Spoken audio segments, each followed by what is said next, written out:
Hello. Hello. We're back. We're back. It's been a couple of weeks. It has been 2 weeks since we have done this podcast. Yes. And it was, I missed this, actually. Yes. Sometimes, you kind of feel like you need a little vacation. And then you're on vacation and you're like, what do I do? Yeah. That was the last 2 weeks. Oh, Off to a good start. Oh, so sorry. Exciting start. We have lots of things to catch up on because we were gone for 2 weeks. Mm-hmm. So I'll start. The McDouble is still $1.50. Oh my God, stop it. McDouble watch is no good anymore? No, Okay. we're not doing that anymore. Okay. No McDouble watch. The first week, why weren't we here? I can't remember. We had a good I reason. had to work. Yeah, I had to work. I was nice and switched with a coworker. That's right. Yeah. And then the second week, we had a friend's birthday party. Yeah, that's right. And that was really sweet. Yeah. Because we surprised him by meeting him at a local escape room. Yeah. In Warren, Ohio, called Escape NE. Yeah, Ohio. Escape Northeast Ohio. And it was a really good time. It was wizard themed. It's a really good escape room. Those people It was really, a lot of fun. They put a lot of work into it. They believe in, I feel like if I were to do something like that, like the things that I think are fun about an escape room are what they value. Okay. So they value like actual puzzles and problem solving kind of stuff instead of just like look around till you find a random clue and hope it's the right one. Like it's very logically set up, and it's like you're set up to be able to do it. You just have to figure out the clues, and they're not difficult, but they're a little challenging at times. Yeah. Some of them were trickier than others. They relied on like having the presence of thought to do things you wouldn't think to do, like shining a black light on an object that otherwise doesn't necessarily indicate that you should shine it. But they give you everything you need to solve it. Like you don't need to come in with any knowledge beforehand or like get lucky to figure it out. Like it's all there for you. Yeah. And it's a lot of fun. They don't actually lock the room in theirs because they just don't like that. Well, they pointed out, and I didn't realize this, but it may not actually be legal to lock people in a room. That's true also. Like, because the thing that they talked about when we were talking with them initially was apparently there's a story well known among people who are into escape rooms that people died in a fire in Poland. Yeah, the country Poland. Yes, yeah, the country of Poland, because they were locked in a room and they couldn't get out, and the building burned with them in it, which is a horrible thought. Yeah, so they don't actually lock you in the room. Yeah. And they don't really believe in doing that anyway. Sure. And also, like, they'll give hints if you need hints. They want you to solve it. And they also build in a little extra time in case you go over the hour. So they want you to be able to, like, finish it because it would drive them crazy if they went to do one of these things and they couldn't figure it out and then they had to leave before they knew the answer. Yeah. So it was a good time. We finished it in like something like 47 minutes, I think. I thought it was more like, maybe it was 47. I thought it was like 43, but I think maybe actually 43 might have been the record. I think 42 or 43 was a record. We were between 45 and 47, but then we did like an extra puzzle too. True. Which we also finished in under an hour because we're smarties. Yeah. And then they gave us Smarties. And then we actually literally won candy, which is a pretty great way to end things. Yeah. And then we went and we got food and we caught up with everyone because we hadn't seen these people in quite a while. And that's only the really second escape room I've ever done. That's the first escape room I've ever done. And I really enjoyed it. And I want to go back. And it was only $25 a person. Yeah. Yeah. It's not, which is not like expensive. Something to do occasionally is like a really good price. Oh yeah, definitely. So I think the next time that we have people come out and visit, I think it's a place we kind of want to go and spend some time. So that happened. That was a lot of fun. And then other things I wanted to catch up on. The fundraiser went well. Yes, I don't know if we talked about it since we couldn't have. Yeah, that's what I thought. Yeah. And last weekend I was in. That's all I'm going to say about it. It was good. It was a good fundraiser. Moving I'm really on. happy with how it went. Yeah. Last weekend, Boba was in a parade with me for our roller derby team. I'm pretty sure that he thought the parade was for him, Yeah. but I'm always so, even though I know he's so good in those situations, I'm always like surprised when he is good in those situations. Because he's a completely different dog than he is at home. Yes, he is. Like he's well behaved and he's sweet and he's quiet and he just like lets people pet him and he doesn't get in their faces and he doesn't jump. And I'm like, who are you? Well, it's weird. Yeah. Like as sort of like without boundaries as he can be in this house, somehow he goes out into public and he knows to kind of watch himself. Yeah. Like to be on his best behavior. I don't know what that is. I or don't like, either. But I'm glad he's like that and people love him. Yeah. At one point he was mobbed by like 5 people surrounding him and petting him and he just like stood there looking off into the distance like, all right, that's cool. You also left out that he had a big old green tie on. Oh, he couldn't wear the tie. What? I got him, it was like a tie made out of like the bead necklaces Yeah. for St. Patty's Day, but it kept falling off of him. Oh. So my goal, like I was going to have him wear that. And he also had a bright pink bandana with a roller derby Which team he's logo. still wearing right now. Yeah. And then I had a little green carnation that has a shamrock, oh my God, on it, clipped to Yes. his collar. So that stayed on. But every time he'd take a few steps, the tie kept breaking off. And I kept trying to re-put it on. But I think just the way he was moving, it was just like jostling it Yeah. too much. So no, I was disappointed in that too. The idea of him marching in a parade is so ridiculous to me. Just because I know him. Yeah. I know this dog and I know his like predilections and his evils. I can't imagine him loved it. orderly walking in a parade. Yeah, he was good. Yeah. We ran a little bit because we'd get behind, so I'd be like, Boba, run, and we like run to catch up. Yeah. Which is way more fun for him than it was for me. Yeah, sure. Yes. He's way better at that than I am. He's but pretty good at running. it went really well. I think he had a really good time, and I would like to do that with him again next year because he's such a good little representative. That's the Boardman St. Patty's Parade. Yeah, it was fun. I don't know that a lot of people have St. Patty's parades, right? I mean, It's the only one around here that I know of. like it's not a thing that I was familiar with until I saw It's not like 4th of July Yeah, right. or like the New Year's parade in New York, like that. Yeah, Everyone knows of. Macy's parade. Yeah. Is it still Macy's? Yeah. Uh, To my knowledge, I never watch it anymore. Eventually, someone's going to snake that crown away from Macy's. Yeah. I don't know who it's going to be. I don't know what the circumstances are going to be, but it's gonna like Out Macy's. you're gonna turn around and it's gonna be like the WhatsApp Thanksgiving Oh Day parade, God. right? Like they only hold that name for so long as they can afford to be like the sponsor of it, right? Till we go to it's like every other department store. Yes, like every other physical store until we all just live in weird metal cubes and order things online. It's already starting. It's beginning now. I'm building my cube as we speak. Speaking of St. Patty's Day, Yeah. this weekend Uh-huh. is a very fun weekend. So first, not St. Patty's Day related, we're going to Pittsburgh to hang out with friends of the podcast, TJ and Laura, and to watch MFM Live. Yeah, My so- Favorite Murder Live. We're going to be a podcast visiting a podcast, Yeah. which is a little silly, I guess, in a With- way. People who want to start a podcast. Yeah, and have been on this podcast. Yeah, lots of podcasts. Because anyone can have a podcast. Anyone. Anyone. You there, you could have a podcast. So we're doing that Friday, and I'm excited for that. And then Saturday, we're having a St. Patty's Day party. Yeah. And I'm looking forward to that also.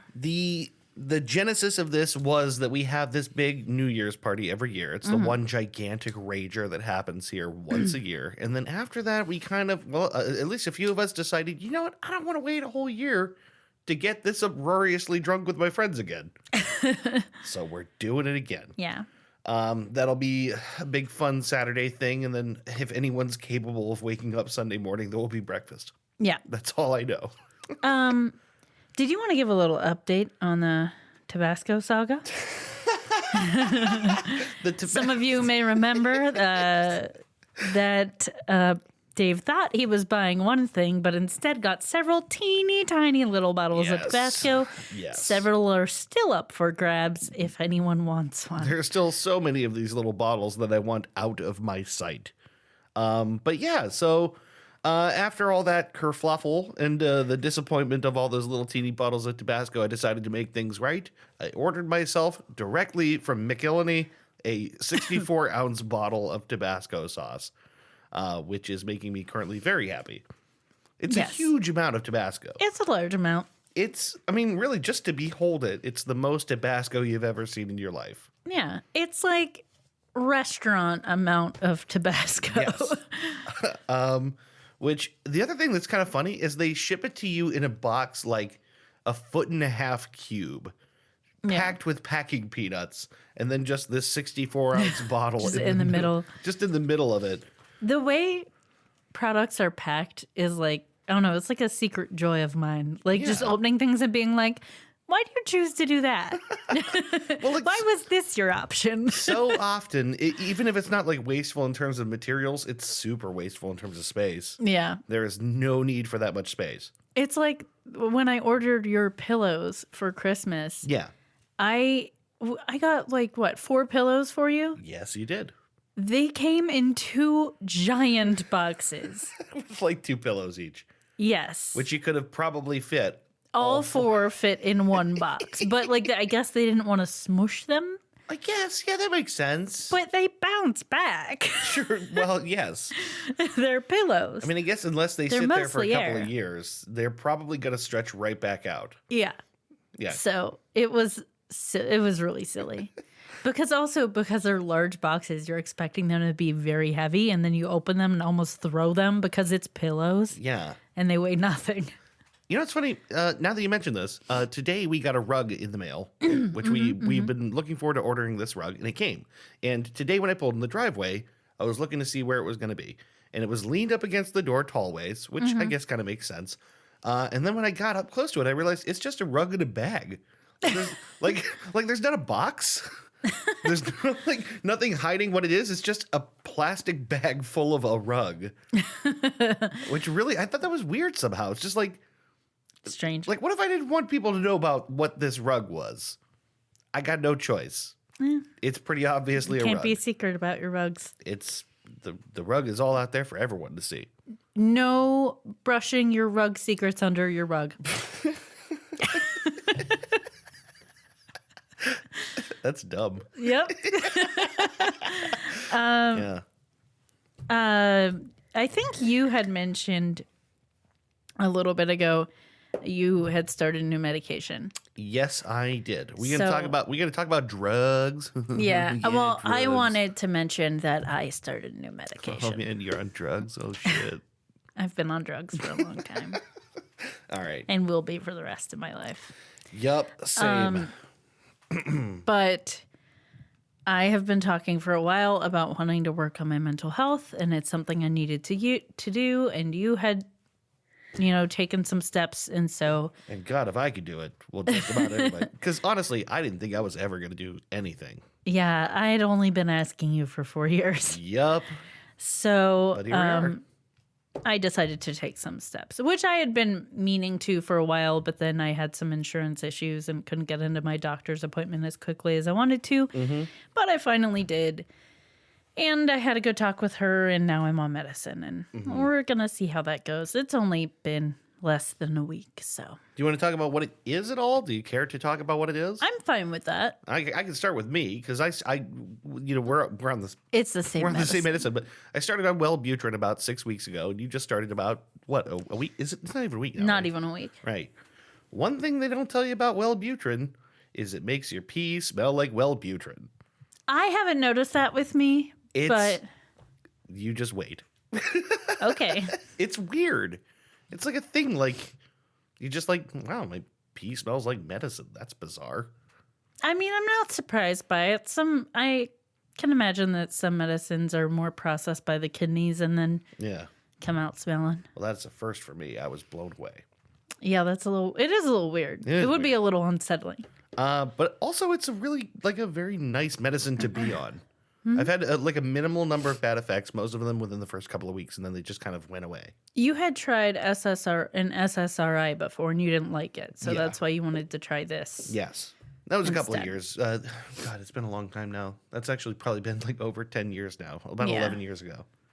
So far, my experience with it, the first few days, I had a little bit of like a stomach ache. Yep. After like 30 minutes after I'd take it, I get like a couple sharp pains, but then it would go away quickly. And I haven't experienced that the last couple days. Yeah.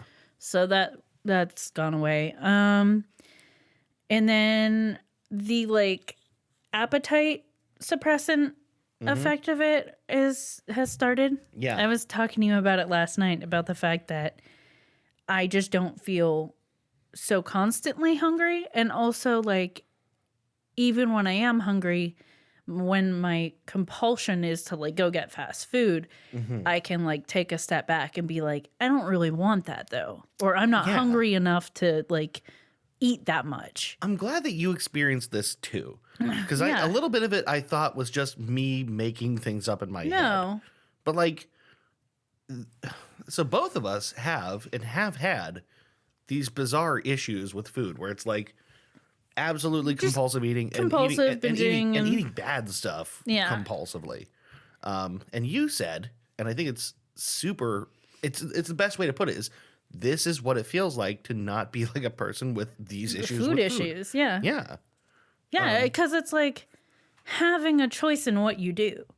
Yes, deciding. Which sounds crazy, but like so much of the time, I'll be so hungry that I'll just be like, well, I'm going and get McDonald's, even though I don't really want McDonald's right now. Like, or it's like, even though I know I'm the one who makes the choice, it doesn't feel like a choice. Like it feels like it's already made and you're just acting on it. Yep.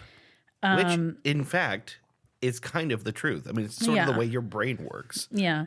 So it so far has been nice. I mean, it doesn't keep me from eating like crap, but if you want it to, makes it easier to make a choice.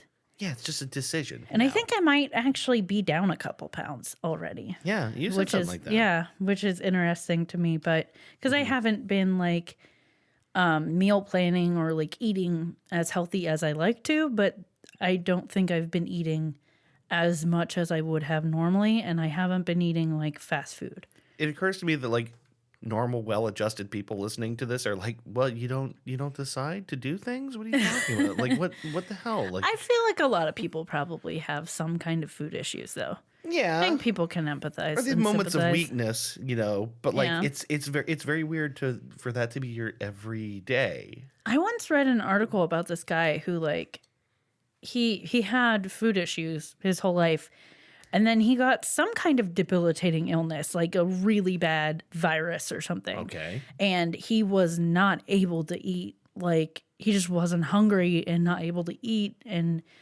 during that time period, he was like, oh, like it's actually really nice to not be driven by food all the time. Yeah. And so after like he recovered from that, that was his inspiration to have gastric bypass surgery, because he was like, that's what I need. I need something to keep me from wanting to do that all the time. I want to eat less. And that drive, when it wasn't there when he was sick, felt normal to him. Yeah. Despite the fact that obviously he was sick. Sure. That part of it felt much better than the way he had been about food. It's just very weird to be on any medication which alters the way you think enough that all of a sudden things that would feel very unnatural to you feel very natural to you, or vice versa. Yeah. Well, also it's a good Wellbutrin feeling. acts a lot on like compulsions and obsessive behaviors. As much as it's for depression and anxiety, there's a reason it's used to help people lose weight in some cases. Someone and to in my help life people just started quit taking smoking. it to quit smoking. Yeah. Yeah. There's a weight loss medication. I think it's called Contrave. And it is... Contrave? Yeah. Like Counter Crave or Contra Crave. I don't know why they named it that, but yeah, something I love like those that. pharmaceutical names so much. They're so good. So it is a combination of Wellbutrin and naloxone. Naloxone is the anti-overdose drug. Yeah. So I don't know exactly how it works, but those two in combination are supposed to help you lose weight. I think because of the appetite, like cutting the appetite, and then it acts in some other way with the naloxone. There's a weight loss drug I'm considering starting. Yeah. It's called cocaine. It works 100% of the time. No. No? No. All right. It's also a money loss drug. And a house loss drug and a happiness loss drug. Yeah. It's a lose everything drug. Yeah. But you'll be like real excited when it's happening. And so skinny. And like you won't sleep for days. You're gonna love it. You're Yeah. gonna be telepathic with your dog. I think that might be another drug. I don't know. I'm not sure. I don't know. Who knows? Who can say? Someone who's done a lot of coke. Let us know. Yeah, I think you'd have to be deep right. into cocaine psychosis before that happened. Yeah, I think it's time. Is it? Wait a minute. You mean it's time? It's time. Is it time for the thing? It is time. That old thing? Yeah. That same old thing? That thing? That game? That thing we do? Yeah. Well, let's do it. You mean to tell me why you wouldn't happen to mean It's time for Truths and happen to me. Flus. Time to play Truths and Flus. Everyone's playing our famous game, the game that's taken the internet by storm. It's time for Truths and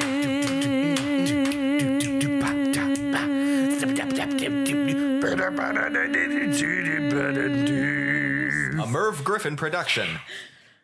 Thinking that thing we do? Oh no, I yanked my headphones out. Oh no. Whoops.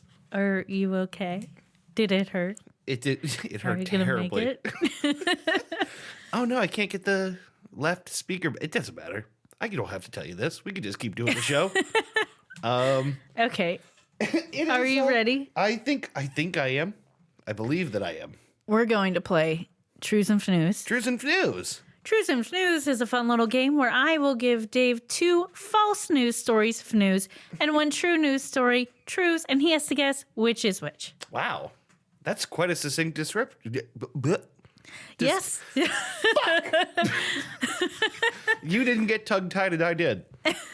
That's quite a succinct description. Yeah. I practiced last time I was on the Three Dudes cast. That's right, because we actually did talk about this game on the Dudecast. Yeah, well, I did Truths and Flus Yeah, for we you. played Truths and News, and I think I was the only one that lost. Ben already knew it. Yeah, Ben knew it. Chris got guessed it. I lost it. And you lost. The one who should be best at I it. played this game more than After anyone else 70 other than you. Yeah, episode tries. 70. Yep. So I've done this 35-ish times, Yep. and I failed. And we still both suck at it. Failure. All right, let's start. Let's do it. What do we got? First headline. Yes. Family receives letter and pictures from their cat's other family several states away after he'd been missing for months. Did you say cat's other family? Yes. Okay. Cool. Next All right. headline. Staten Island woman receiving bills addressed to wooden pole outside her home. Yes, the pole. Yes. The poll. Yeah. Okay. Third one. Life-size cutout of Betty White caught loitering in Battle Creek, Michigan after several tips from concerned citizens. Oh, fuck. This is your cleverest Truths and News ever. Really? Yes. Because not a single one of them betrays you. Sometimes I'm like, okay, this one, nah. I was trying very hard. You did really well. All of these could pass. I didn't go for puns. Yeah, you're right. You mentioned. Oh, no, that's what it is. Yeah, you mentioned the puns give me away. I shouldn't have ever said it. You're going to crush me from here on out. Yeah, let's hear him again. Let's do a recap. All right. First one. Family receives letter and pictures from their cat's other family several states away after he'd been missing for months. Okay. Second.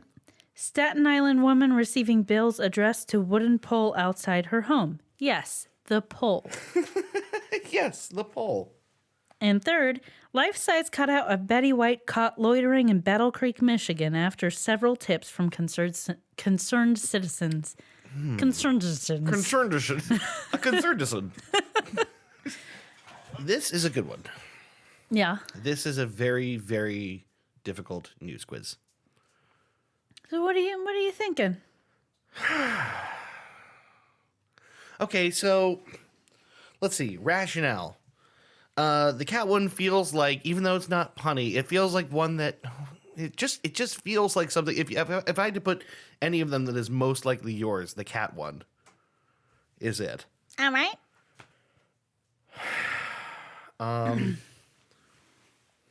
Jeez. Oh my God. So you've narrowed it down to Staten Island woman receiving bills addressed to wooden pole outside her home. Yes, Yeah. the pole. And life-size cutout of Betty White caught loitering in Battle Creek, Michigan after several tips from concerned citizens. You know, the thing about the Betty White one that makes me want to lean towards it is that we just talked about Battle Creek, and I think if you made one up, you'd avoid Battle Creek. Because we did talk about Battle Creek when it came to Dr. Kellogg. So I feel like Betty White loitering has to be the right one. I'm going with it. No! You've underestimated how much I forget about every episode we do. No! Okay, I'll remember that for next time then. Shit. God, because it seemed like a good rationale. It's like, okay, the cat one feels, because Christy likes animals. And the Betty White, well, you know, she wouldn't mention a thing we just talked about. So it's the process of elimination. Yeah. I fucked up. My memory's not that good. Well, what is it? It's Staten Island woman receiving bills addressed to wooden pole outside her home. Yes. The pole. Oh my God, you sneaky snake.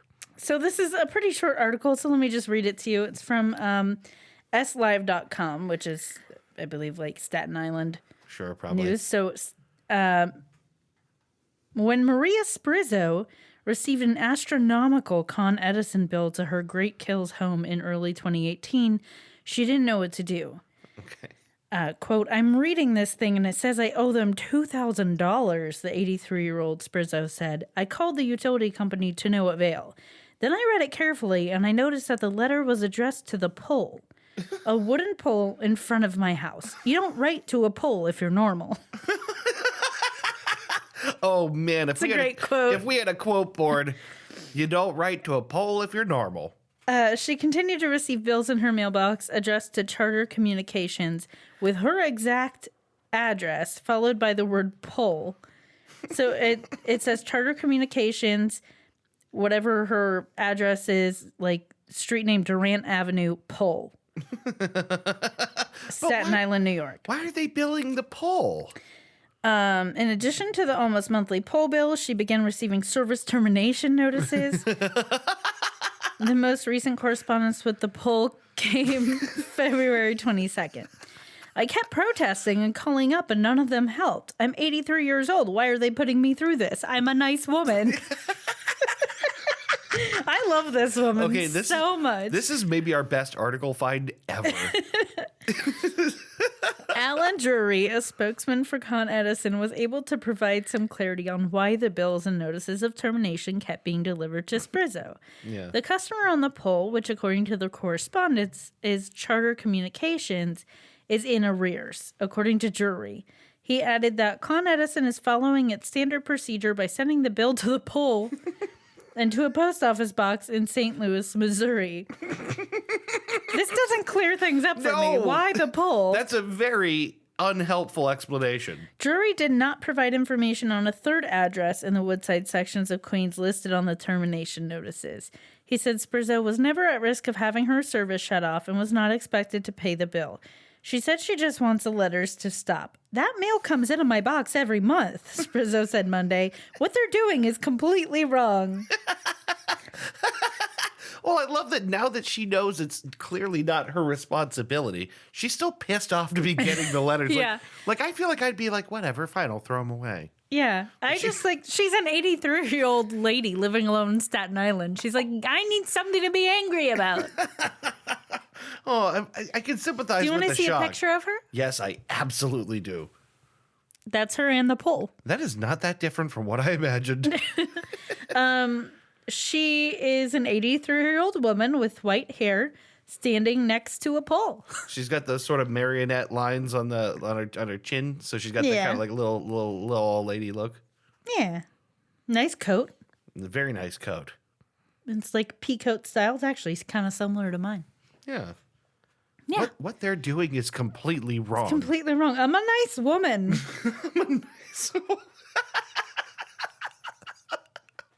I love that it's like You for don't her, write to a pole if you're normal. you don't write to a poll if you're normal. I love that for her. It's like this isn't just annoying. This is I'm indignified somehow by this. Like I demand satisfaction. I How love dare they? I love her. I love her too. I love everything about it. Wow, you got me. You got me really good. I really got you now. You stumped me. I done stumped you. You done stumped me. Well done. Feels good. I bet. So let's move along. All right, let's move on. What do you got? Moving right along. It's middle seggy time. So this is something you and I had kind of started talking about, but I wanted to share it with the class and maybe get suggestions and actually think about this. So I know what this is. I can't remember. I heard about a beer hotel Yes. called the Brewdog Hotel, and I was like, oh, that's a cool idea. Let me look at it. And it's in Columbus, Ohio. Now, I remember hearing about this maybe a couple of months or even half a year ago. Mm-hmm. Before, I think possibly before it was open and before it was reality. They were crowdfunding it Yeah. to get it. It must have been longer Started. than that then. Yeah. Yeah. Yeah. So they crowdfunded it. It's open now. They're taking reservations, and we want to go Yeah. because this is so. Brewdog is a brewery. I think they're actually out of Scotland. Yeah, they're a I Scottish don't know brewery. why they chose Columbus, Ohio. Because they actually brew in Ohio. Oh, okay. They're based out of Scotland, but they actually brew, and I think they actually brew in the Columbus area. Okay. They're an Ohio this brewery. this is a brewery and a hotel. They're the makers So of you're- Elvis juice. Yeah, it's a hotel in the brewery. I can't say that word. In the what now? No, I'm not saying it. The brewer. Yes, I'm the roger. The Ridge. Brewery. A brewery. Brewery? Brewery. Oh, jeez. That's These easy. words. You could say brewery, but brewery. Brewery. It Brewery. just sounds wrong. Here, let's go back and forth 10 times. and No, say let's brewery. not do this. Anyways, Okay. the beer hotel The Beer Hotel. called Brewdog Hotel. The house They that Subs have- built. They have mini fridges built into the showers, like so you can have shower beers. Right there, they have me. Yeah. I don't need anything I else. guess originally they were supposedly going to have like bathtubs full of IPA, like you could bathe in it. But I think they realized that's a bad idea. And kind of a gross one. Yeah. Like, even if, okay, Like so I like, want to drink the beer. I don't want to yeah, bathe in like it. even if they did that, like how would they just leave it in there all the time and Right. shock it I don't with know. chlorine? Like, I don't know what they're doing. It's a gross thought. No, so they're not actually doing that. Yeah, but thank God. they have like games and events and stuff and things you could do in the hotel, and some of the rooms are dog friendly. Yeah, right. So we've decided we want to go. We can and take we the wanna monster. take the boba, and we want to do dog friendly things in Columbus, which there are a lot of like restaurants and stuff, and a lot of hiking trails and Yes. parks and all that. And oh god, I lost my train of thought. Well, we were thinking Oh. about things to do, and then we I found a website that was Yes. really helpful that pet lovers might like. It's called bringfido.com. bring Fido. And so you can search a location and it'll tell you like what pet friendly hotels there are or restaurants or parks. And you can like select like, oh, I'm looking for activities to do. And if there's like special events coming up in that city for dogs, they'll Yeah. like tell you that too. Like if they have ballroom dancing where you can ballroom dance with your dog, Yeah. you could do that. Yeah. Karate classes with your dog, you could teach your dog self-defense. Bo is purple belt in judo. And an accredited trapeze artist. accredited. Yeah. It was a correspondence course. Yeah, sure. You did. It was on the University of Phoenix online, but still, he did a great job, and he earned that degree. I did find another place that I want to go to. It's not dog friendly, so we'll have to figure that out. But Okay. it's called Otherworld, Okay. and it's an interactive art exhibit kind of thing, and it's very much the kind of place that you and I like, just like weird. Just weird. I like weird things. It's sort of on the outset. It sort of reminds me of, oh god, House on the Rock and stuff like that. Oh, okay. So oddities. Like not. Well, it's not quite oddities, but just like weird art in things, like a passion project. Okay. Like a very specific and bent vision. Yeah, I'm trying to pull up the website so I can show you pictures. Okay. It's called otherworldohio.com. All I can picture is like Beetlejuice for some reason. Like, why is that what went into my head? Okay, so that is like the main picture that comes up. Okay. It's like a tree with like globes that are like lamps, like that light up at the top in the branches. These big sort of inflatable things, sculptures, and like weird polygon lamps. And why, it's a 32,000 square foot immersive art installation in Columbus featuring over 40 scenes filled with large scale interactive art, mixed reality playgrounds, puzzles, and secret passageways. Secret passageways. Secret passageways. I'm sold. That's sold cool. me. Otherworld, huh? Yeah. So we'll have to find something to do with Bill while we go do Otherworld. They're going to be open. Did you catch when it's opening? April. Yeah. Yeah. It's opening in a month. Yeah. That's why I trippy. figured that's actually something we could possibly do. How about that? How about that? How about that? Catch me at the So- art installation. How about that? So that's just something that we're thinking of doing, planning a little weekend trip. Yeah. And if anyone has suggestions for things to do in Columbus, especially pet-friendly things, like I said, there was like over 100 possible restaurants Yeah. that have patios that we could go to. So if you want to narrow it down and give us some suggestions, that would be cool. Columbus is a cool place. Yeah, I haven't been there in a long time. The thing about Columbus that I don't like is not Columbus's fault, which is that when you drive to Columbus, you basically leave civilization for a solid like 35 minutes on the way there. Yeah. It's like the way from the Youngstown area, which takes you through, like past Medina and then down through Asheville, down 77 or whatever it is so barren at some point. It's just sad. It's like the drive to Defiance, Ohio from Yeah. here, which is similarly barren and sad. Circleville is close to Columbus, right? Maybe we could take a little drive through Circleville. Real life goose chase. Yeah. And drive some square shapes around Circleville. Okay. Yeah. All right. It's not that time of year for the pumpkin festival, but They got a pumpkin festival? you said that weird. Wait. But yes, I talked about it in the Circleville Letters episode. I forgot that they had a pumpkin festival. Yeah. With- Why are you saying pumpkin like that? What are you talking? I'm saying what? Why are you saying pumpkin like that? I'm not. I said they have a pumpkin festival. Why are you pronouncing it pumpkin? I'm not. You are. I'm saying pumpkin. You're being weird on purpose. Oh God. Okay, sorry. Just All right. wasting time. So Burning. that's all I got. Yeah. That's it. Well, I would love to hear from anyone who knows anything super rad to do in Columbus, but I'm sure we can find lots of cool things if we have to. Yeah. If we have to do the But we legwork don't want to ourselves. plan it ourselves. We're so lazy. Just do tell it us for what to us. do. Come on, babies. Yes, pilot us around like robots through Columbus.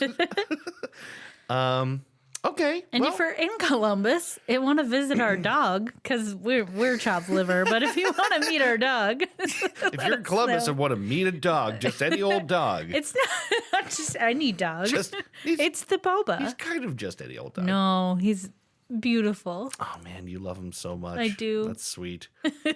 Why don't we take a break? All right. It's about time. All right. We will take a break, and in a minute, we will come back with the main segment for this episode. Mm-hmm. It's good to be back. Yeah, it is. All right, stick around.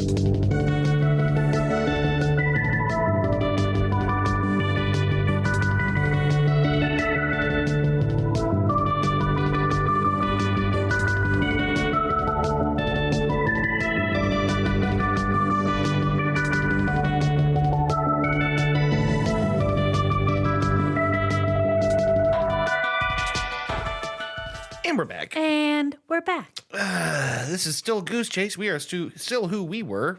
We are still them now, even. And now. And even yet now. And still now.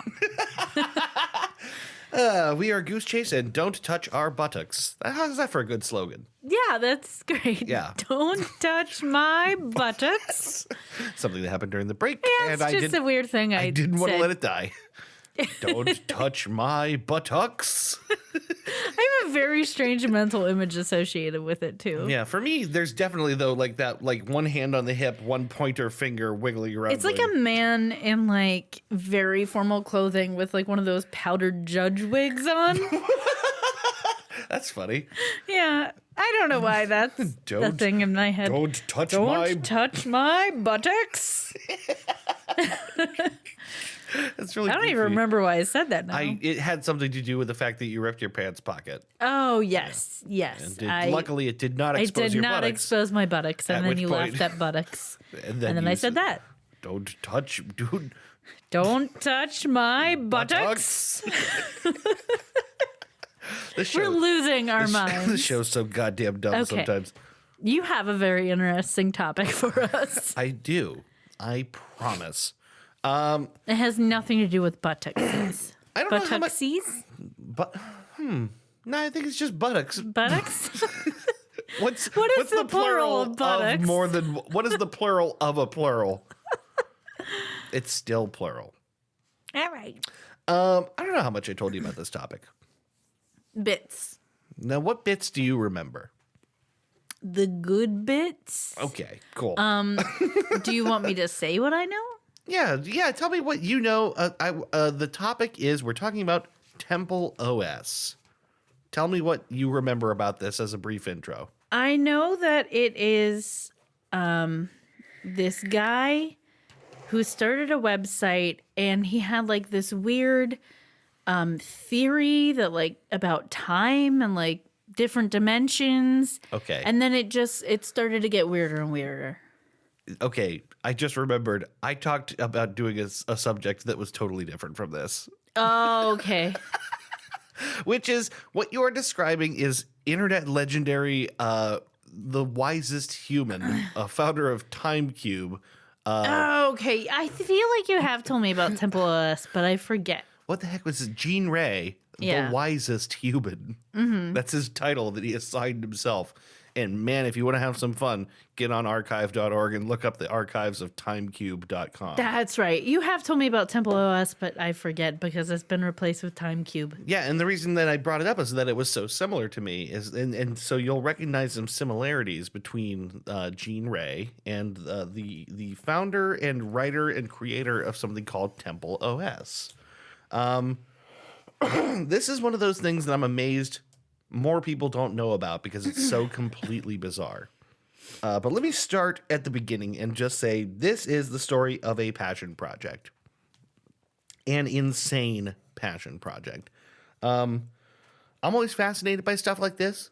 Like when someone builds something that has basically like no ostensible purpose except that they're building it and it becomes bigger and bigger because they love building Like it. Randyland. Like Randyland. And also, I mean, you mentioned the House on the Rock. Yeah. In a big way, it's kind of a similar thing. It's like this is a thing that exists purely for the purpose of pursuing its founder's crazy dream of making it. Yeah. I would say that it describes House on the Rock very well. TempleOS is what it eventually ends up being known as. It was one of these things until it became something else. It started as a passion project and it became something different. It's a very little known project that became a huge undertaking and basically came to take over this whole guy's life. It's a custom built operating system. Oh, okay. You have told me about this, but I forget everything you've told me. It was created by a computer programmer by the name of Terry A. Davis. And I'm going to warn you, this is not just a cute, quirky, fun story. This is a dark story. This is going to have a sad ending. TempleOS is indescribably complicated. It has very little actual practical use. It is underfeatured in some ways and actually overfeatured in other ways. It's a thing nobody wanted or needed or asked for except for Terry A. Davis himself. And I think this is the reason that it continues to be an enduring and captivating story. And it didn't end that long ago either.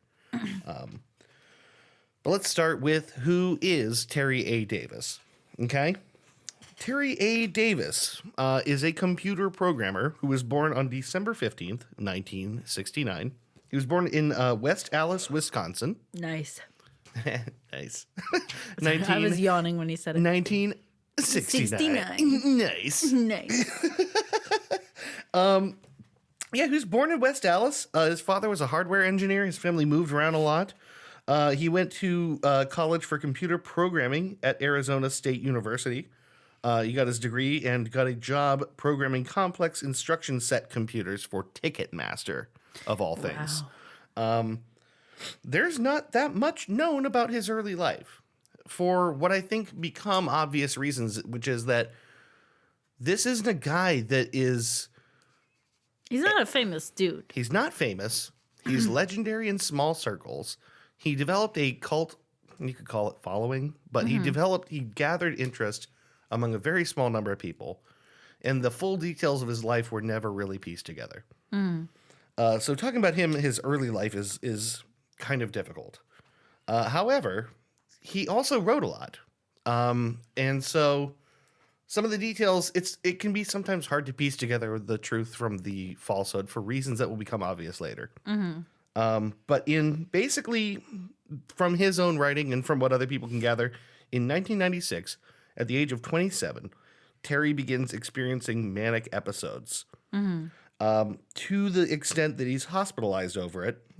He experiences grand delusions involving aliens and the government, paranoid delusions.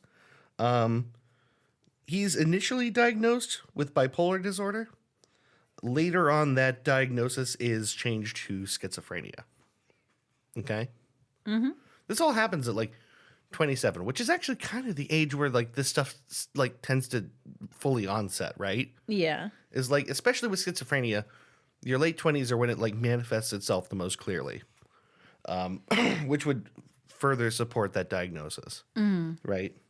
From his own recollection, from this point on, he's basically for a short while hospitalized twice a year or so. He works on computer projects from home. He's no longer deemed able to work, so he collects disability. He builds prototypes from his... He lives with his parents, and he designs things like a CNC milling machine that it's just like part of like the projects that essentially occupy him during this time, right? He also becomes increasingly convinced and frightened that he's being followed by government agents for unspecified reasons. That's a very common Yeah, it's that very theme. common paranoid sort of fear that like the people around you are malicious actors for something else. And I guess it makes sense that that would be like a common delusion because it's a thing you can't disprove, you know, like, Yeah. you know. But basically his life essentially becomes what you would expect of someone who is now committed to living at home, you know, with this disability. Many sources suggest that he stops working professionally during this time. There's some dispute about that. Some people claim that he worked on a number of projects. He claimed he worked on a number of projects from home. He makes a lot of claims about this time period. This is worth noting. At the time, basically, this all started. At the time his diagnosis was handed down to him, at the time his life changed so much. At that time, he was essentially a lapsed Catholic, de facto atheist, right? Yeah. Over the course of a short amount of time, he becomes convinced of the error of that way of thinking, right? He begins receiving what he thinks are like revelations and communications to him. And he credits this later to the fact that he had donated a large sum of money to charity. Like he thinks that that's what like triggered the revelations, right? Okay. What got him in touch with God. But basically, regardless of why, he starts receiving instructions to do something akin to rebuilding God's temple. Okay. Let's go back a little bit more to see to get to the start of what precipitates rebuilding the temple, right? Terry develops during the time that he is on disability, a grandiose, over-the-top, impossibly huge, complicated project to build his own operating system and much, much more. Yeah. Terry's like a really, really bright guy. And he has a plan to build, I'll get into what specifically it is, but it starts off with it takes on a lot of names. It starts as the J operating system, and it's referred to as Lose Those, and it becomes Sparrow OS, but it's his custom operating system. The first time anyone hears about this is quite a while after 96. It's in late 2008 when he starts first talking about this on Reddit. Okay. Okay. So like 11 years ago. Yes. He posts about it on Reddit. He posts about it in the programming subreddit. He posts about it in the operating system. I think there's an operating system subreddit, maybe. I'm trying to remember exactly where he posted it, but he talks about Lose Those in these posts. Like at this time, he's calling it Lose Those. The mission statement for the operating system that he is trying to build is basically that it is a very direct, like, access to the CPU kind of operating system where it's referred to as Ring 0, which is to say that your computer is designed in such a way that there are several layers of access between you and, like, the core CPU of your machine, right? Yeah. Like, there's all kinds of abstractions to make sure that neither you nor no program you're running, nor, like, programs you're not running that are part of the operating system, like, there's all these securities and protections that keep you from just outright crashing your machine all the time. Yeah. And they're referred to as rings, right? Ring 0 means he built an operating system that gives you the absolute most direct access right to the CPU functions. Okay. It's not necessarily smart or usable for a lot of people, I should say. Not that it's not smart, but that it's not usable for a ton of people. There's a reason operating systems are made with rings. Yeah, like it's designed to be stable. Yeah, and also if you like it, you got to put a ring on it. Beyonce taught me that. He put 0 rings on it, Put 0 rings on it. but he did like it. Well, that's good. But still. In fact, he loved it. Now, Beyonce is at odds with this. Let's call Beyonce. Let's see what Beyonce thinks about TempleOS. Uh, I would like to see the blank look on Beyonce's face When we when try you to try to explain this. explain TempleOS. we'll give her the last like 15 minutes and see what she thinks. All right. So yeah, basically, the core mission statement is you have all this access, you have kernel access, core level permissions, because it's fun. Okay. For him, It's that's just fun. enough. Yeah. It's an interesting That's fun. project, right? Yeah. He's allowed. Like you don't He's allowed need to have fun. you don't need more of a justification to get on Reddit and say I built a thing other than I thought it would be fun. Yeah. And he You don't need a justification to get on Reddit no and say anything. That's what Reddit's as for. we have seen. In fact, you could say unjustifiable things on Reddit. Yeah. That's also what it's for. Yes. He says it's meant to be fun. The rationale changes a bit over the years. It starts off, this is fun. Later it becomes, this is educational. And it becomes much more serious later. Much more divine later. Okay. But to begin with, it's fun and it's educational. It is a really ambitious project. It's huge. I think by the time he ends this project, like by the time he finally retires it in like 2013, it's got 120 something thousand lines of code that he wrote himself. Sheesh. It's big. And that's not to say nothing of all the stuff he threw away by the time he hit the final release. I mean, he wrote an untold amount of code building this thing, which is... This is such an abstract concept for me because I understand so little about Me too, to be fair. programming and operating systems and how this stuff works. It's just difficult for me to wrap my head around, but I do understand, like, I can fathom a little bit the amount of code. Yeah. You know, I was kind of an expert at HTML in the MySpace days. I don't want to brag, but I might have made the Backstreet Boys my wallpaper on my MySpace page.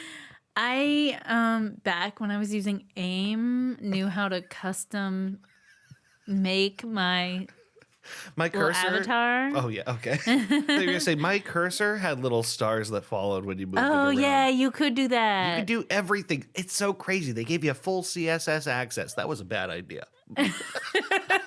They gave us too much. Yeah. But I learned tiny bits of like HTML coding Sure. to do that stuff.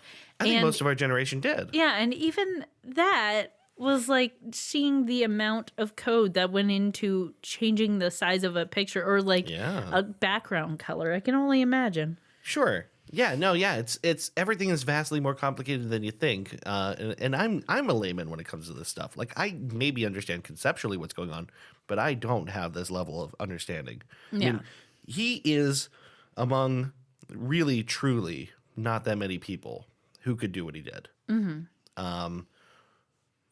Which is not to say that he built the most visually impressive thing in the world, or the most powerful thing in the world, or the thing in the world with the most utility. It was none of those things. Yeah. But it was big. But it was ambitious. it was a thing. Yes, and he built it himself. It's like if someone had made Did it work? In many ways, it did. The thing is, you could run it. And if you ran it for its intended functions, it was relatively stable as far as I understand. It was limited in a lot of ways. This is probably a good time to try to describe what it looks like. Okay. Think back to like your old sort of like command line and terminal operating systems, where you imagine you don't have a mouse, even though this thing does allow mouse control. Imagine you're looking at that Courier font old screen with a blue background and some gray boxes with text in them. Okay. And there might even be a big chunk of the screen just dedicated to how to move around in this thing. And it's telling you, okay, up arrow for this and down arrow for this. Yeah. Like really old school terminal computer stuff. Commodore 64 shit. Yeah, something like that. And it has a little splash screen the splash screen that defines it as like a public or an open source operating system. And then you close that and you have a couple of different things you could do. He created things like little games inside of it. Okay. It was like a little battleships game where you would open it and there's little boats and you can move the boats around. Doesn't really do anything. There's no scoring or winning, but there are boats that you can move around. Boats. Right. Things like that. It's like there's a Space Invaders looking thing, and I'm not sure that you could actually win that either, or that there were points, but you could click and blow things up, you know? Most of this, again, like there's very little utility to it. It makes sense that he eventually came to describe it as an educational system. Yeah. Because you could do a lot with it. In the sense that if you're really smart, you have direct access to stuff that is usually walled off from you in any other operating system. It's like if you, I don't know, the best way to describe it to me is like if you could somehow have access to reach right into your head and poke your brain and make things happen, like you should never have access to do that. That's what he opens up, you know? Okay. So this is like for smart people. Yeah, this is for really, really familiar people with, in particular, the specific processor that he's working with, which is the x86-64 processor architecture. It's like just one specific kind of processor, and it does some specific things. So this is like super inside. This is like a thing that is really good for really smart people using one specific processor. Yes. So it was like cool to like one other person. It was fascinating to a lot of people, Yes. but actually useful to like one other person. Probably. I'm not sure anyone actually found it truly useful. There exists no evidence of anyone using it for anything Yeah. other than people to open it up, test it, talk about it, and comment on it and have their opinions about it. But no one really uses this thing. This is more Yeah. just like, look at this beautiful sandcastle I made, Yeah. right? So like I said, it's I basically just told you a big chunk of this. It's not built to be pretty. It's built to be powerful in its own limited sense. It's a Ring 0 OS. It eventually becomes later instances of this operating system, but this is just the beginning of it, right? Mm-hmm. At this point, it's lose those, and it's okay. Sorry, I just skipped all my notes because I think I just told you everything I wrote down. But basically, I wrote he has it out in a big way with the internet about this operating system. Mm-hmm. Terry Davis has a bunch of fights about this thing. He's really not nice to people on the internet. Yeah. He doesn't necessarily always start that way, but then on the internet, things don't start that way, right? Yeah. But it's a series of slights that build up to a flame war on the internet.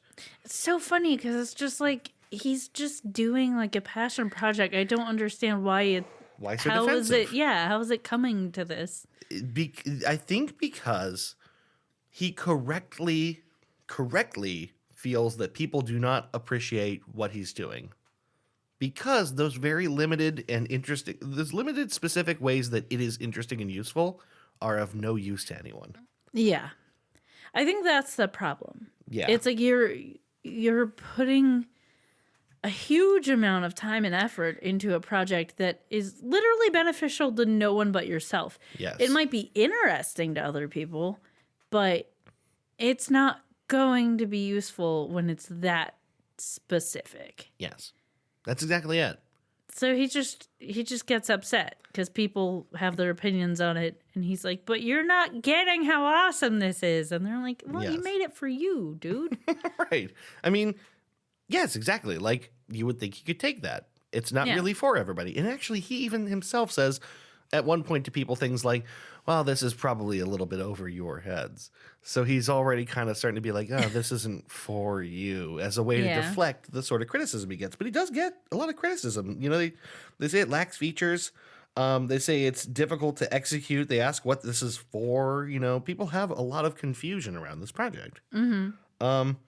He gets defensive. He stands his ground. He says his operating system and his compiler are exactly the way he likes them. A little sassy. And it gets confusing and weird in his defenses. And this is Okay. where some of his language starts to become very confusing to people who are just meeting this guy, Yeah, right? He's not been, these aren't his friends. yeah, and he's relatively new to the world, you know? Yeah. But he starts decreeing in his responses what God says about things. Okay.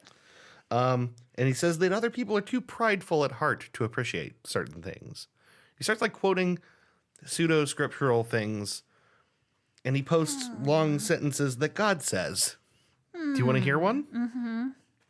He says that God said in one post, "Church, I made it that way. Employer, Germany, jealousy. Ah, that time of the month. Endeavor, atheist. Look, buddy." What?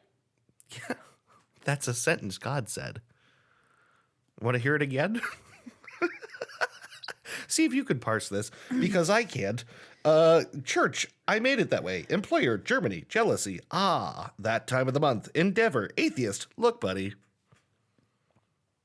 Something about atheist menstruation and God, and there's a lot. Germany is involved. Yeah, right. It's to put it mildly, it doesn't make sense, right? Yeah. He does a lot of this. Sometimes the things God says are punctuated by parts of the license terms from Project Gutenberg. Do you know what Project Gutenberg is? It sounds familiar, but please enlighten us. It's Project Gutenberg is an online library of public domain writing. So it's all kinds of stuff that no longer has a copyright. All the old stuff that is like public domain. And a lot of the times in a piece from Project Gutenberg, there's a small license about the fact that it's public domain, and it will even mention Project Gutenberg because it's just part of how they package the thing. So sometimes the things God says has that in it, which suggests that he's just scraping a lot of data from Project Gutenberg for use somehow in these God says quotes, right? Very weird. It's a source of a bunch of words. If you're looking for a bunch of sentences and words and stuff, why not go for something open public domain that you're allowed to just download in mass quantities? But it's weird that it pops up in this context. The context is strange. Yes. The source is fine. The context is weird. Right. Why does God say what the terms are of the Project Gutenberg license agreement? Saying God says and then just like copying a bunch of stuff from Project Gutenberg, including the terms agreement. Yeah. Is odd to say the least. It does make sense. But okay, so let me just wrap up little. I'm trying to keep in mind that this is a person dealing with mental health issues. I know we're kind of having a little laugh at this. This is pretty serious for this guy. Yeah. And I mean, like, I'm befuddled by it, as I'm sure anyone who was interacting with him was befuddled by it. Yeah, like I don't want to come across as if this is. I don't want to make too much light of this. It's just like, in fairness, that's really weird, and it's a weird thing. Yeah, but I also feel for him because I understand why he was so attached to it. Yes, you're going to understand a lot more soon. Okay, but yes, there's a great purpose about this whole thing, and that's actually the next thing I was going to say. Is that in short, he is increasingly defensive of this thing that he is building in isolation, providing it in open source to a world that does not understand it and does not want it, despite the fact that he is increasingly saying he's sure God insisted he do it. Mm-hmm. This is the increasing thing that he starts to write about and talk about. This is God's will to him and, to himself and in his own head. I feel like you can sympathize with this. Bless you. Sorry. He feels like a wandering prophet. Mm-hmm. I can't see it any other ways. Like even he doesn't. It takes a while for him to change his tone on all of this, but you get the sense that he doesn't understand why the thing he's compelled to do isn't taking root with people. Yeah. So, for a while, basically what happens, there's a span of time where he's posting all over various forums. He's on Reddit and a number of others that I'm forgetting. And he's increasingly getting flagged as spam and shut out and his accounts removed because he's either profane with people or he keeps posting about things that they've said don't post about. We don't want to hear any more about this. Copying and pasting from Project Gutenberg. And it's things like this is off topic, or we've said we don't want to hear about this, or you've already been banned for this thing. And he's finding himself. He's wearing out his welcome. Yes. So as a direct result of that, he rebrands the OS as TempleOS. Mm-hmm. And he tries to talk about it again with a new audience, and it quickly gets caught. And people don't want to talk about TempleOS either. So he's really struggling to find an audience. It's around this time it gets re-released as TempleOS. TempleOS, its early release splash screen, like the first release of TempleOS or shortly thereafter, lists it much like Lustos did, where it says it's a public domain operating system, right? He doesn't have exactly a company, I don't think, but the oh god, I'm trying to remember what the name of it. It's something like Simple Solutions, but that's not quite it. I can't remember, but he has like a sort of a vague company name attached to it, right? Later, he prepends to that message that calls it a public domain operating system. He adds the words superior intellect above that, which is weird. Doesn't have any place there. And then by version 2.04, the splash screen declares it as God on tap. Okay. So it's no longer an operating system. What he is describing it as the words God on tap with an exclamation point following it, by the way. Okay. An enthusiastic. So, like, instead of being an operating system that gives you direct access to your CPU, It's giving you direct access to God Yes. through your CPU, Sort of. maybe. Sort of. Sort of, yes. I'll get into that. Okay, not only does he change that, but he adds 4 shortcuts to the top level of the OS, which I think in retrospect suggests there's 4 things he really thinks you need to do with it. Okay. Right? There's like 4 shortcuts. They are word, passage, song, and doodle. 3 of those are kind of religious-y, and one of them is a doodle. You are right. I'll explain it later, but you're right. It's the odd one out. It doesn't make sense. Yeah. Why is doodle an option? Doodle should always be an option. Don't diss the doodle. I would never diss the doodle. You know me. You know me. You're a Yankee You've always Doodle done that. dandy. I'm a real doodler. Yeah, you are a doodler. I'm a Yankee Doodle dandy. You are. I'm not a Yankee Doodle dandy. So yeah, there's these 4 shortcuts at the top, right? Mm-hmm. At this time, he has taken to referring to himself in different terms. It's okay. So it's worth noting he's writing a ton of stuff on his blog. He has a rants section of his webpage for TempleOS, and he starts calling himself God's chosen programmer. Yes. He's also begun sharing tons of videos on YouTube. They're like ways to operate TempleOS, illustrating new features, how to use the thing. Mm-hmm. He begins specifically addressing Larry Page, the head of Google, in his videos. So he seems to think he's got Larry Page's attention and is making a bunch of videos about what Lose Those or now TempleOS is all about. Mm-hmm. He makes hundreds of videos walking through the OS. Are they still accessible? Are they still on YouTube? Not most of them. Maybe none of them exactly in their original form, and I'll get to that. So,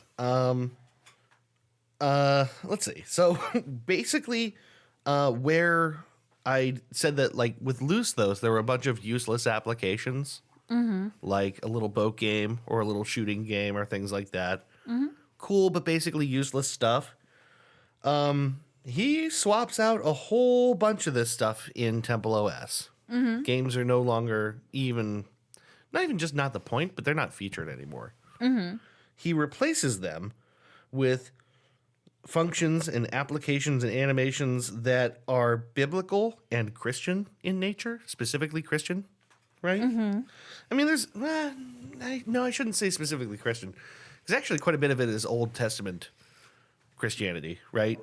Okay. I mean, it's still Christian. Yeah, it's like Christian. There's some overlap with Judaism there. Yeah. He's definitely into the Old Testament God. I didn't write that down, but he's definitely into the Old Testament God. Throughout the course of his videos about these functions and all that, it becomes really clear that the purpose of the OS is, like you picked up on pretty quick, God on tap. This is to talk to God with. That's the purpose of the tool. Okay. Now, also part of the idea is, like I said, it's the rebuilding of God's temple. And you have so this is a thing that I should be smarter about. I should know more about this. But there's basically like there's the original Solomon's temple of the Old Testament, I believe. And then there's the David's rebuilding of the temple also in the Old Testament. There's like a first and a second temple, essentially, right? And then there's like this prophecy of the rebuilding of the temple, the third temple, you know. This is the third temple. Okay. Like, he really believes that his operating system is the fulfillment of biblical prophecy, which is a very, very big thing to think.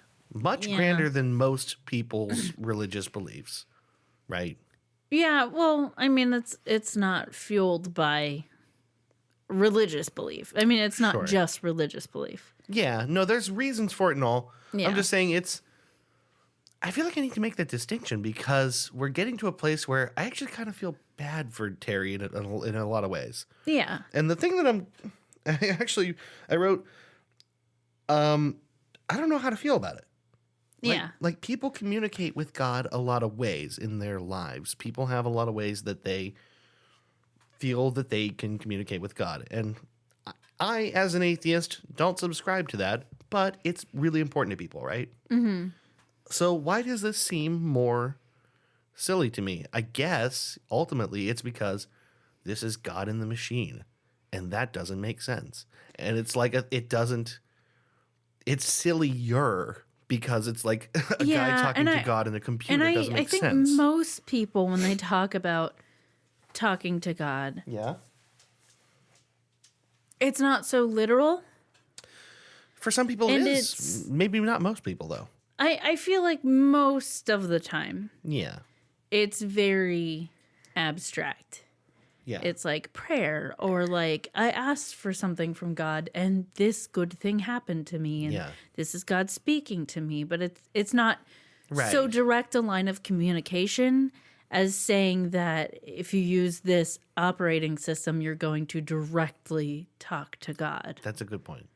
That's a good point. I think it's the reason that we roll our eyes at TV preachers who do things like say they're actually getting a message right now and it's a full sentence Yeah. and they're going to tell it to you in real time. Yeah, Like, I don't we roll our I eyes at don't that. trust anyone who says that. The vast majority of religious people also do not. I guess it just feels extra sad because also this is like a thing a guy built painstakingly. Yeah, I mean, this is not a person who's trying to mislead anybody. I mean, he Yeah. honestly believes it. Yes. Yes, I very much think he 100% believes it. So basically, let's get back to those applications, right? Which were, I'll read them again, I lost them, word, passage, song, and doodle. No, I didn't forget the doodle. So here's an example. Word is a function where you approach Is it the word of God? Yes. Yes, but the spontaneous word of God in the sense that you literally approach a burning bush and ask God a question, like out loud with your mouth, and then hit a key, and you will get a string of words back. And those words are crazy things like we saw him post online. Okay. Sequences of words that do not seem connected in many ways. However, now they're much more biblical in nature. The words that it draws from aren't things like Germany or that time of the month. They're like things you might find in the Bible, Okay. right? And some common words, but not quite so slangy and conversationally. So you could be like, God, what should I eat today? And then you press the button and it says Yes. something biblical, Yes. vaguely biblical. He documents himself in some of those videos that I told you about, asking God questions, getting back completely nonsensical answers, and then having a laugh to himself and being like, yeah, I see what he's doing kind of thing, which is very sad to watch from the outside. This is very revealing because I feel like this is how this came about. Like him coding and getting back weird stuff is the start of like, oh, well, these must be messages from God. Yes, exactly. It has its roots in him interpreting out of some pretty raw data or results meaning, Yeah. which I do think is a schizophrenic tendency, is to attribute more meaning to things than there is there. So there's the word function. You talk to a burning bush. There is I also just want to point out the fact that, like, not just people with mental illness or specifically schizophrenia, people in general try to make sense of things by ascribing to a religion. And so it's one of the things our brain wants badly. you is a want reason. order and explanation. So being given random information and trying to make sense of it is a very normal drive. Yeah. And one that a lot of people use religion Yeah. for that reason, like to make sense of things or to explain when bad things happen. Yeah. For some people, the answer because they happen and because it's random isn't good enough. Right. And so under normal circumstances, completely understand that. And when applied to someone who has like schizophrenic tendencies like this, obviously it's more intense. Like Yeah. it's a more intense drive and maybe a little more extreme than I just think it's so the much more normal literal. person. Yeah. It's just so much more Like, real and encompassing. a normal, I don't want to say normal, but a person You without, could say neurotypical. yeah, a person without, you know, schizophrenia might not look at a random string of results and go, well, this is literally a message from God. Yes. But there are people who like have events happen and say, this is synchronicity. This is a sign from God. So it's Yeah. not that far That's why I felt the from need to mention it. things we do all the time. It's just more intense. Yeah. I think if there's two big differences between what he's doing and what a lot of people do every day, one of them is that his messages are coming to him from a machine, and we are super not cool with that idea, including like people thinking God talks to them through the radio or through the television. We do not really believe that as a people, I don't think. I don't even like mind that concept. I think we're But, quicker to reject it. God doesn't talk to people through the radio, but he might talk to you in your head. Right? I feel like I'm incredulous about it all about the same degree. Sure, but as far as most people, God told me Yeah. is one thing. God talked to me through the radio is a different thing. Right? I kind of feel like I would believe God talked to me through the radio more than I would believe God talked to me in my own head. I don't think most people do. That's just my gut feeling. I have Yeah. no data to back that up, but I think we associate stuff like that with the crazy, and we associate the revelation or like something that you feel in your body or hear in your head that seems less crazy to people. I think that's just a thing. Like the machine cannot be the source of something divine. I think maybe it's just because I don't trust my own brain. So, Yeah, I mean, who knows? I don't know what most people think, but so I'm like, oh no, clearly if I think it's happening in my head, it's messed up. yeah, sure. Well, same. Like I wouldn't trust that either, but I don't know. It's just what I think people think. Yeah, it's definitely something that people would be skeptical of. Yeah. If anyone said it. And then the second thing, because I was going to say that's one of the things, well, fuck, I lost it. I'm sorry. But there's a second reason, dang it. I don't know. I just think, yeah, so it's kind of easy to dismiss this kind of stuff. Yeah. But, and I do think it's sad. I wish I knew what I was going to say. Anyway, moving on. So the word function is this burning bush. And then there's also the Dirty. Nice. What was it? Word was the first one. Passage is literally biblical passages. You can actually just read the Bible, which makes sense for this. There's songs where he made hymns in his machine that were like randomly generated. Also the same way that the word was randomly generated, which actually turns out to be he used the NIST's random generator engine or something. The National Institutes for Science and Technology has a true randomness generator, and he uses that randomness seed to pull stuff out of the data bank that he has. So you can give it like a data bank of information. So I'm sure it's like for him other hymns or Yeah. Bible passages or whatever, and then it randomly pulls information from it. Well, you can basically use its randomness function against any data set and Okay. get something random out of it. No matter how many entries or whatever, you basically mash that up against that and you get some random result. All right. But like true randomness, I don't really understand it. That's actually some super brainy stuff that would be great to look into sometime. I think it comes down to the atomic level, how random it is. I don't know. I'll leave that to you. Some other time. But yeah, so he generates songs, which he calls hymns, which have all kinds of interesting and weird names that I didn't write down. And then lastly, the doodles. And the Doodles? the doodles is a function where you can draw things that are meant to be offerings to God. I like that idea. I do too. I mean, you I can like that tithe or idea, you can draw an except- elephant. I'm sorry. There's going to be a whole lot of dicks. I actually think his God would be cool with all those dick drawings. So many dick drawings. So many dicks. But I like the concept of this as like a sacrifice to God much more than like a goat. Right, yeah.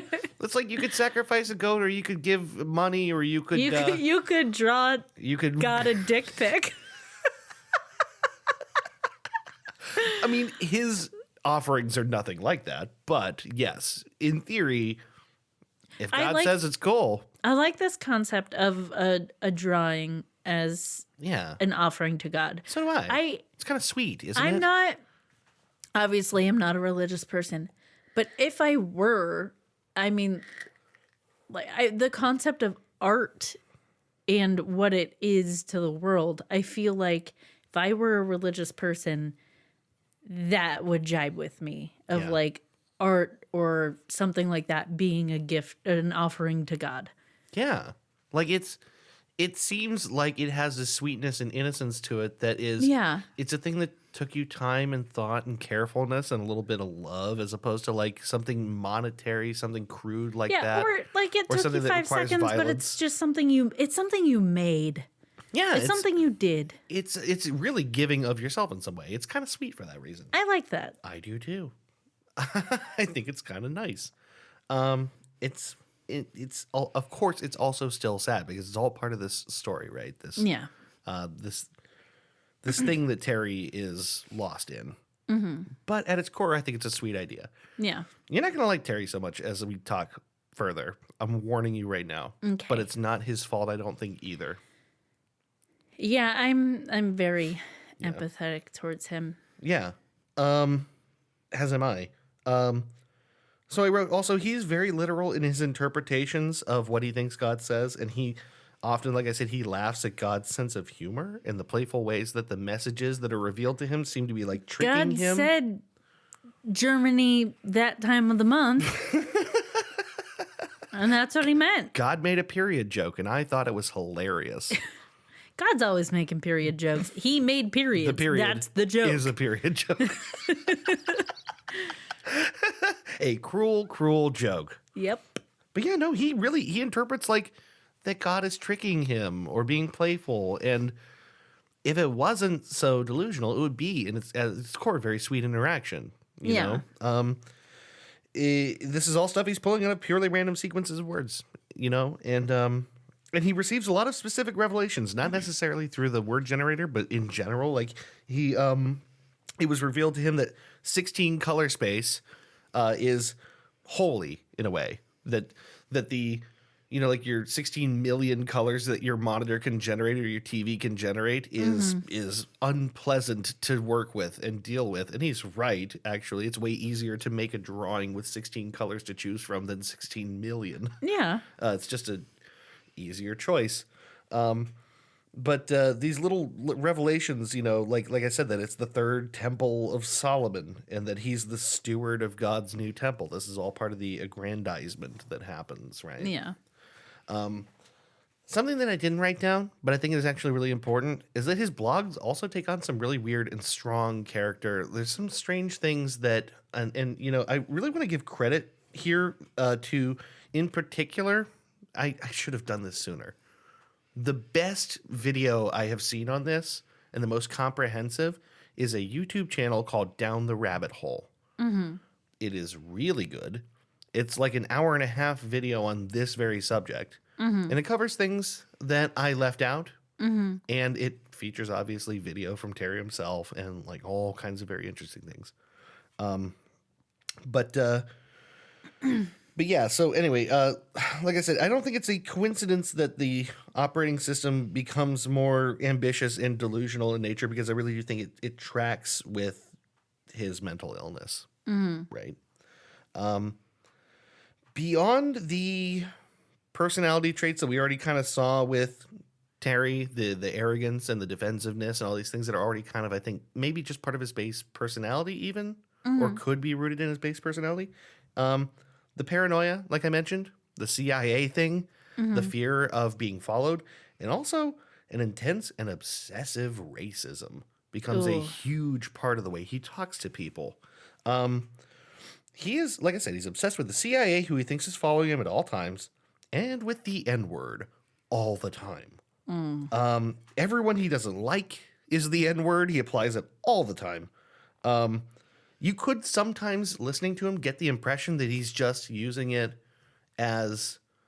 like flippantly, not specifically. Like just as an expletive almost. Yeah. Except that sometimes he gets real specific. and says things I don't want to repeat here that are definitely just about black people. Pointed, yeah. And it's in his own writings, he said something to the effect that this is very difficult to parse. I'm trying to remember exactly how he said it. Something like white people are always calling each other subtly the N-word without them knowing it.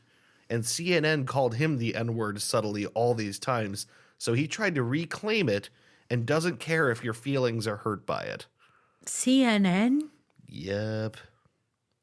He felt like CNN called him the N-word a bunch, so now he's using it on everybody, and he doesn't care how you feel about it. That doesn't make any sense, but it's a little piece of his head. I do think he uses it specifically as a racist invective and not just as a curse word. Yeah. But it seems like it's both. Yeah. Yes, you're right. I think it's both. He may be interchangeable at sometimes. He's on a descent for a while. Yeah. There's a period of his life. I think that's what's so uncomfortable with this. Yeah. Is that you can see the mental illness in the struggle. Yeah. There's a delusions of grandeur period that starts to cap off to a feeling of listlessness and purposelessness. Yeah. And then what I think is a real specific descent. I wrote that it's obvious at times from his videos as things go on, he's more agitated. He feels a loss of purpose. He starts live streaming all the time. And that's where you start to see this sort of like, what do I do now kind of thing. Like he doesn't even really know why he's doing it, except that he's just doing it because he's doing it. The audience for his videos are largely at some point the wrong crowd. Yeah, like people who are making fun of him. Internet trolls. Yeah. People take notice of him. It starts, I think, presumably from what I heard and watched in 8chan, and it grows from there. Trolls are watching his live streams. They call him during his live streams. He makes it so easy to troll him. Yeah. Because he puts his personal phone number in TempleOS and everywhere he goes. And he has a phone right by his computer. And so his audiences are able to call him and say things to him and agitate him. And then he's cursing and calling them the N-word and hanging up the phone and getting angry. This goes on for a while. I think even for internet trolls, this is pretty cruel. Yeah. Because there's no sport in this shit. Right. This is just a dude who's super ill. Like, it'd be one thing if he was just a weird guy. Just a weird guy. It'd be one thing if he was a public figure. Clearly something going on, and you're picking on that person. I feel bad for this guy because he's clearly, it's not even mistakable. He's not well. Yeah. I don't like bullies. Yes. And the internet trolls are nothing but fucking bullies. Yeah. I think it's especially in that case, especially that way. I feel bad for this guy. Yeah. That makes me so fucking angry. As much as like, even on a base level, even strip everything else away, he might not be a very good person. He might be a dick. Sure, that's the thing is, but so little is known about him before he was known. And by that time, he was already on the descent. You don't just fuck with someone because they're easy to fuck with when it's clearly actually upsetting to them. Yeah. Like, don't do that. Don't be a dickwad. I just feel like you got to have some rules. It's like there needs to be rules in warfare, and there needs to be rules when it comes to who you mess around with online.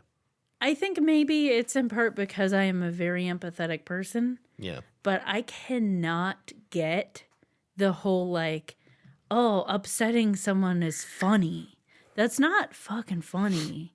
Like, watching someone be actually upset about something hurts me. Like, that is, I would never want to see any footage of that happening to him because it would make me so mad. Well, and there exists some. There exists. I don't want to see it. Yeah. And, it is upsetting because you know that he has no concept of that happening to him. Yeah. He's not aware of what's happening. He just knows he's getting calls with argumentative people. Yeah. And getting angrier and angrier and angrier about it. So I'm going to say this again. The Down the Rabbit Hole piece, you should watch this because it covers a lot of things that I'm leaving out here. There's specific obsessions of Terry's. There's certain things that happened during this period. I'm going to skip quite a bit because we're right now talking about basically 2017 to 2018. There's a lot of material. I'm skipping to basically over this time period.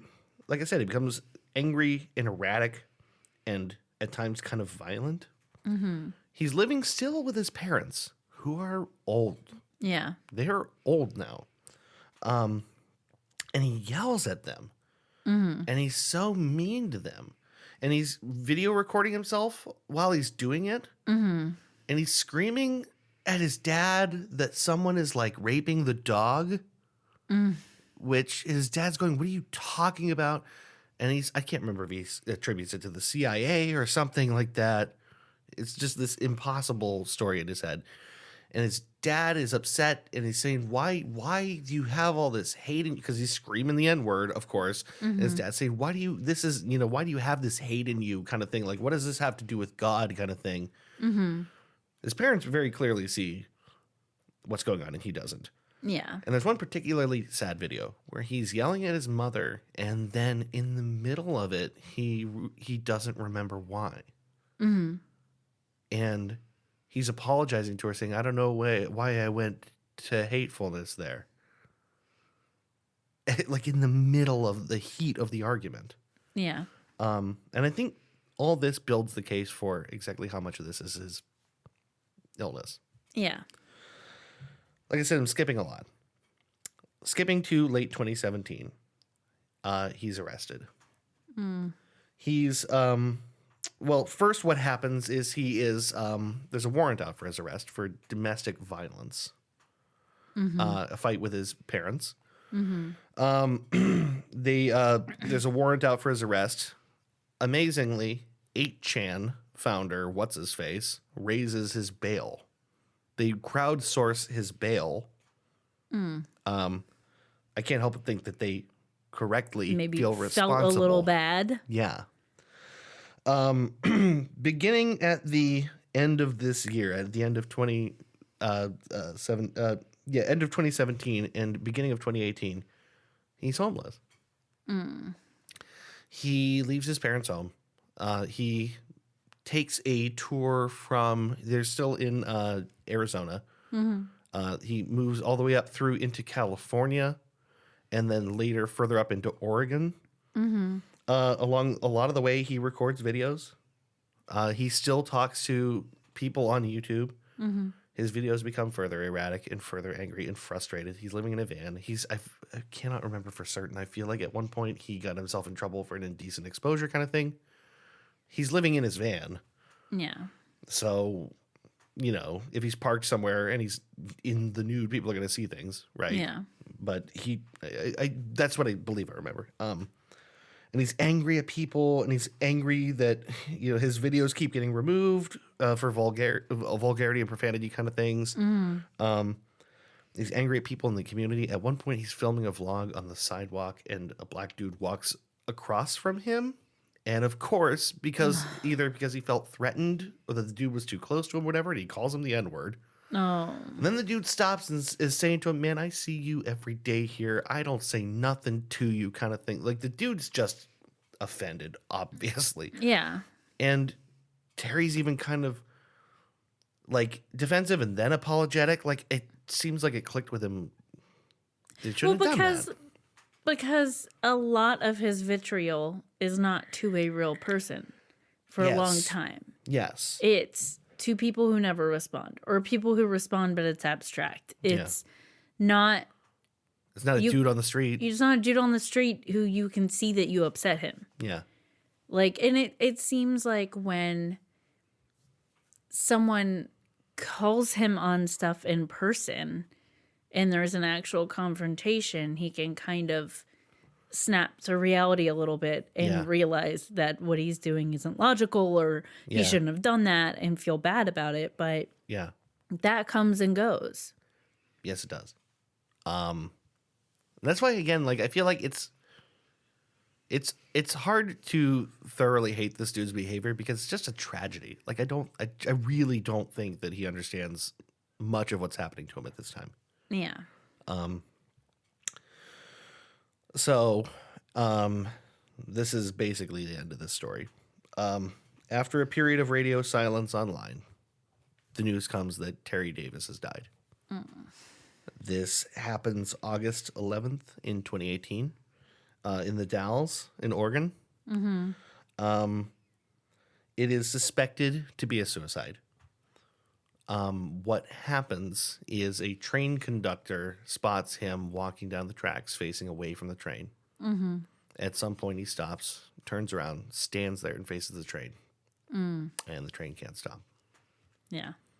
And that is all anyone knows about the circumstances leading up to his death. No one knows for sure, obviously, what happened, what was in his head. No one can know. Yeah. There were a lot of...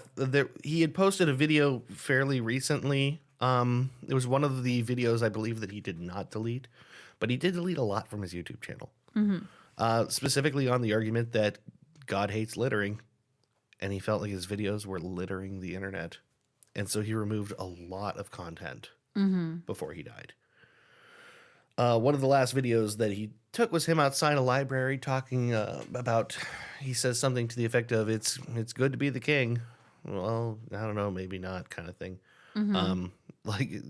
Which people picked up on as a rare instance of self-doubt in a guy as arrogant and confident as he had become. And a large number of people after he dies speak out, and people who worked with him, people who followed him online, people who, knew him and said things like that he could have easily, as a guy as bright as he was, could have been, a big innovator, like a Wozniak or something like that. But for this disease that took over his life. I think schizophrenia is one of the saddest diseases. I do too. Because of what we see with him. Yeah. That there's clearly an intelligent person, has a lot of potential, but if your brain is telling you stuff is happening that's not really happening, that's very difficult to contend with. Yeah. It's a thing that doesn't let you know what it's doing to you. Yeah. Well, I'm just imagining not knowing what is happening actually and not being able to tell the difference that's hard. Yeah. How? Yeah, How would you wouldn't do it? You wouldn't, yeah. So yeah, that's very sad. So in some kind of conclusion here to this story, I want to say that indeed it seems like he was a truly bright guy who built, even if it was just on one specific architecture, he built an operating system on a file system that he built with a flavor of C++ code that he wrote with his own compiler built in that he wrote. So much of this is genuinely impressive. Even if at the core of all of it, it just seems to have been an exercise in nothing anyone could do anything with. Yeah. It's still a testament to a really bright guy who worked very hard at something. Yeah. For reasons that maybe didn't shake out right. For reasons. So yeah, I just in conclusion, I feel like it's hard to square a lot of who he was with the God that he thought he was serving, and the behavior that he was exhibiting seems so in conflict with anything that could be anything divine, I guess. And it's hard to make sense of where he saw himself as a king over a temple of God's design. Yeah.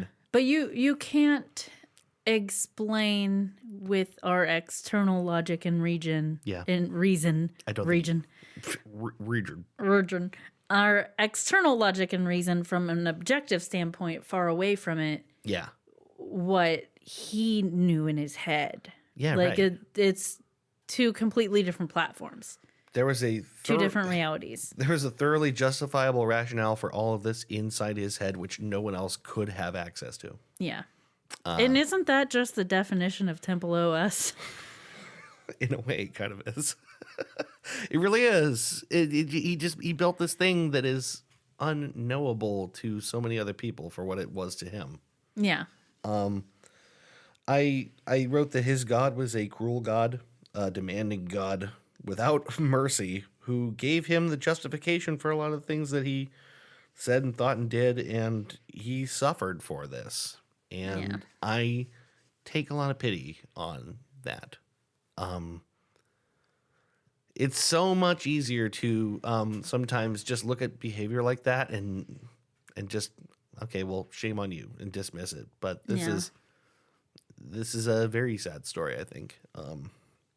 It's stories like this and people like Terry A. Davis that it just makes me mad that there's not more assistance. I agree. And I don't know how much assistance he wanted. I don't know. Anecdotally, he ran from doctors. I Yeah. mean, he thought that they were agents trying to do things to him. I mean, Yeah. anecdotally, I don't think he was ever properly treated. And I think that's why he would go into the hospital every 6 months. Yeah. And then eventually just maybe figured out how to manage not to be. Yeah. Well, and he relied on his parents who dealt with it. Yeah.